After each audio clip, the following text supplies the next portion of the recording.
everybody, welcome to Storytime with Fairfield County Library. My name is Nina and I am so excited to do Storytime. Are you guys ready?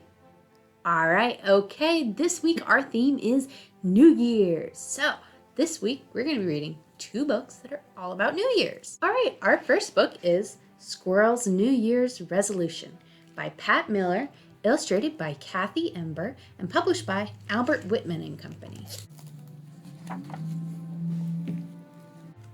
Squirrel pinned up her brand new Nut of the Month calendar. It's January 1st, the radio said. A great day to make a resolution.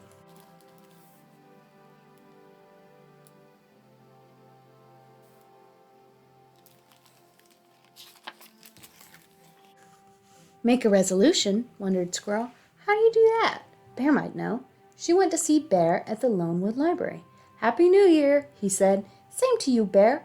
Do you know how to make a resolution? Is it like making a snack? Bear laughed. Resolutions are more important than snacks. More important than snacks? Said Squirrel. What is a resolution?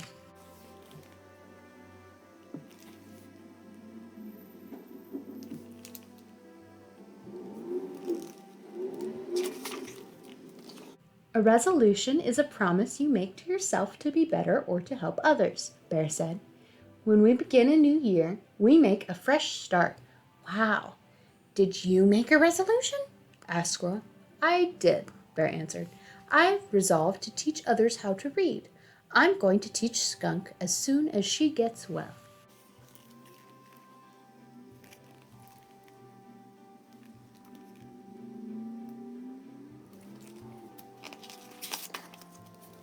Oh no, Skunk is still sick, Squirrel thought as she hurried to Skunk's house for a visit. She forgot all about making a resolution. Skunk was sick of being sick. I'm stuck in bed until Dr. Owl says I'm better, said Skunk. I would rather be learning to read. That's my New Year's resolution.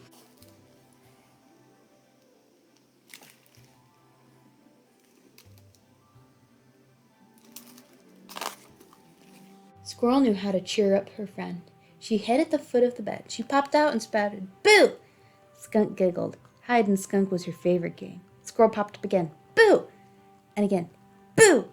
By now, Skunk was laughing hard. Just then, Dr. Owl came by. Skunk, I can tell by your laughter that you are feeling much better, he said. Now, you can visit Bear. Just make sure you have a healthy lunch first.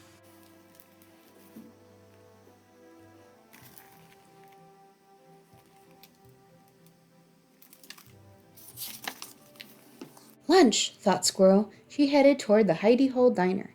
Maybe someone there can help me with my resolution. On her way, she met Mole and Turtle. Mole was holding a map close to his nose. What are you doing? Asked Squirrel. Turtle and I resolved to plant a garden, said Mole, but I can't find a good place to dig with all these trees.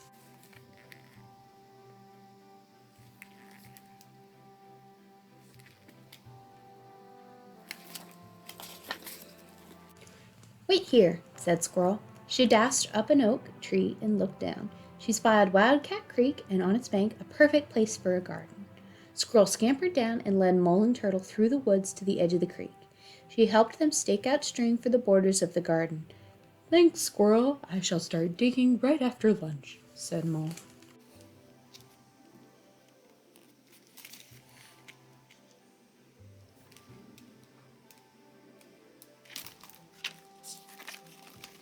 Lunch, thought Squirrel, and she rushed away. She still hadn't thought of a resolution. At the diner, Squirrel chose a stool next to Porcupine. He looked grumpy. What's wrong? Asked Squirrel. I've resolved to be less grumpy, so I'm trying to laugh more, but I can't think of anything funny.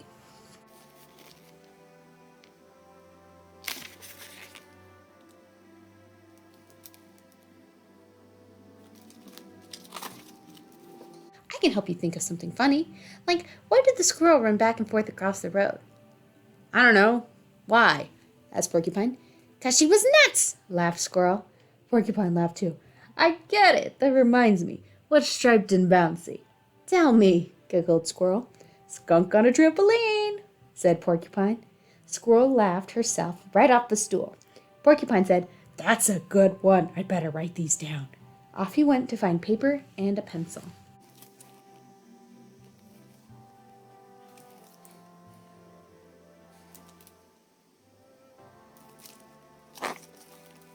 Squirrel felt left out. Porcupine has a resolution, so do Bear and Skunk and Mole and Turtle, she thought. I'm the only animal in the forest who hasn't made a New Year's resolution.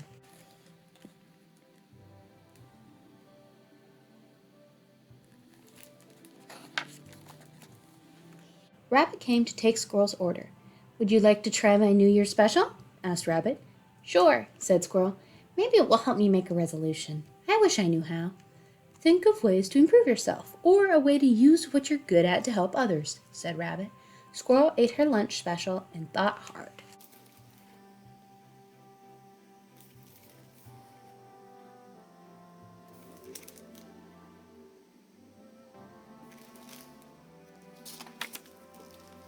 Just then, Skunk came in. I need a healthy lunch. Thanks to Squirrel, I'm feeling better. Sit with me, Skunk, Bear called. I see you brought our first book. Turtle and Mole came next. What do you have for two thirsty animals who just started a garden? Said Mole. Squirrel found a terrific place for it, said Turtle.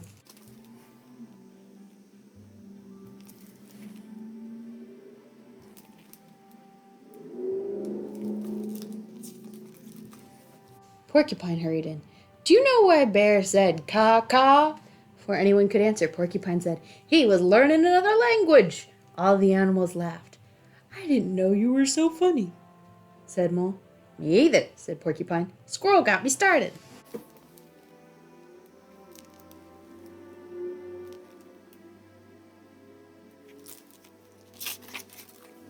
Rabbit said to Squirrel, you're doing a good job on your resolution.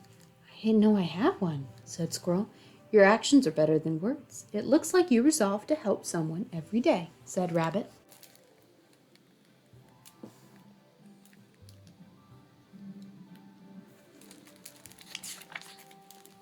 Really? Asked Squirrel. I did it! I made my very first resolution! Hooray for Squirrel! Shouted all the animals.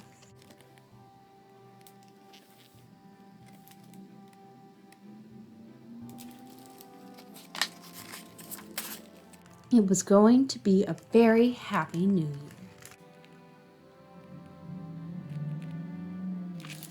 All right, that was Squirrel's New Year's resolution. What's your resolution for the new year? All right, and our next book is Freedom Soup by Tami Charles, illustrated by Jacqueline Alcantara, and published by Candlewick Press. Today is New Year's Day. This year, I get to help make freedom soup.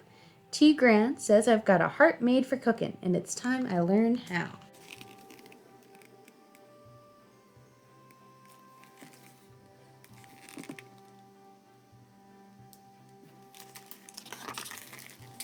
Outside, snow is piling, cottony thick. Inside, warm, sweet air flows. Haitian compa pours through the speakers.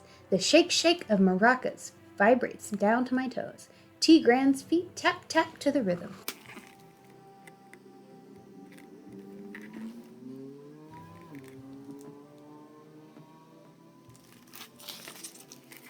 We pause our dancing and T. Grant says, first bell is the ipis.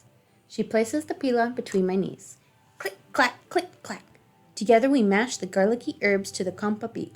Then we add it to our meat and let it rest.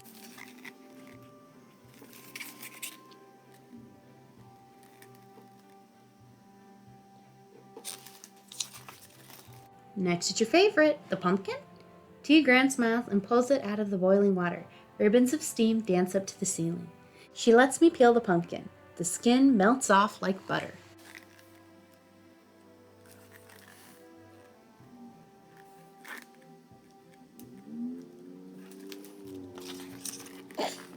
Then T. Grant browns the meat in a new pot and gathers the rest of the ingredients: pumpkin, herbs, potatoes, carrots, cabbage, and celery. Your turn, she says. One by one, I slide the ingredients into the bubbling liquid. The pumpkin-y, garlicky smell swirls all around us.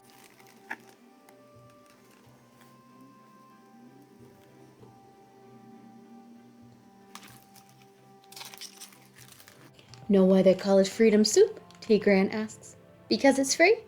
It's the same answer I always give. Tigran laughs her loud, belly-deep laugh.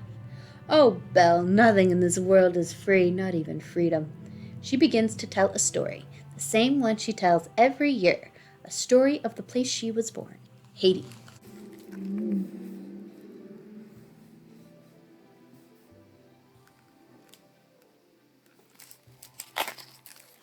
Long ago, my country was a land of sugarcane and coffee fields, and my people were slaves working under the fiery sun, growing vegetables, making soup for their masters, soup they were never allowed to eat themselves. Freedom soup was only for the free. No soup for New Year's? My face feels hot. And then what happened? I asked.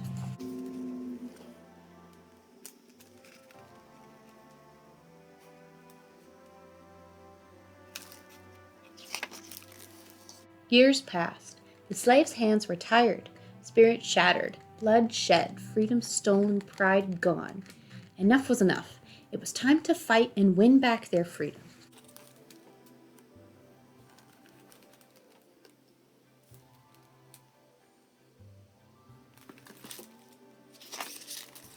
The trumpet blares. I hear it, Tigran. The revolution is here. The compa beat drums through my skin. I see them, the fire dancing in their eyes as they fight to take back what's theirs.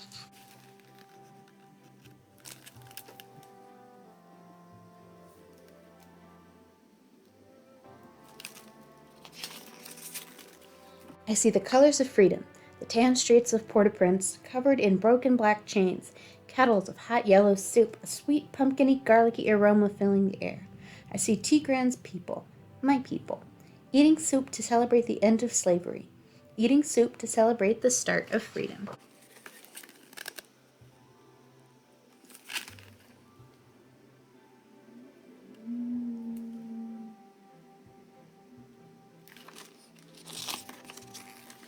We clap our hands and sing to the sky. Haiti is free! Freedom soup for everyone!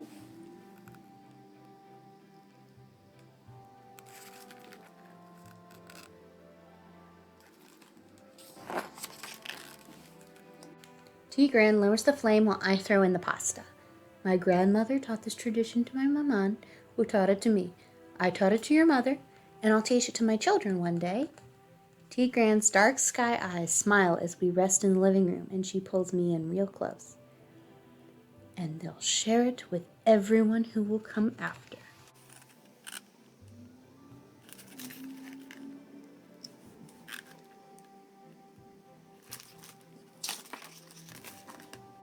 The pumpkiny, garlicky smell scents the air as cousins, uncles, and aunts arrive and dance.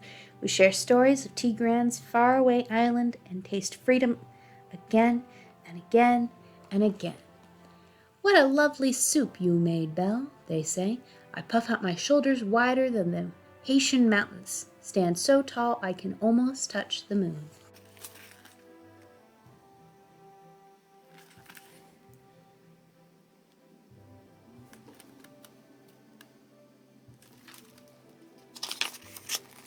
All around, just like my family, people gather and share.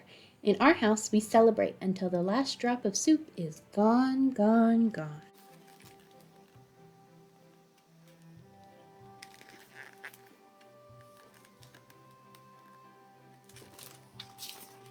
Alright, and that was Freedom Soup. Hope you guys liked it. Alright everyone, thank you for coming to Storytime. Now, just because we're done reading does not mean we have to be done with Storytime. If you come down to the library this week, you can pick up a Storytime kit, which are these fun-filled activity kits that we made to go with the books you read today. Each kit comes with a coloring sheet, a craft, and a tasty recipe that you can make with your grown-ups. This week, our recipe is for New Year's crescent dippers, and our craft is this, a New Year's noisemaker. Nice and loud to celebrate the holiday. To get a kit, you need to come to the Fairfield County Library and look for some crates in the children's section. Now, we have two crates, one for Monday and one for Wednesday, which is you guys. So, you want to make sure you grab the right kits, or you could end up with something completely different than what I showed you. Now, the kits for this story time are called Group B. They're the blue ones. New kits come out every time there's a new story time, and we have them for as long as they're available. So if you're lucky, we might still have some from last week if you ask a librarian. Maybe ask for me, Miss Nina. Okay, everyone, thank you for joining me for story time. It's time to say goodbye, but I look forward to seeing you all next time. I hope maybe to see you in the library this week to pick up a story time kit. Bye!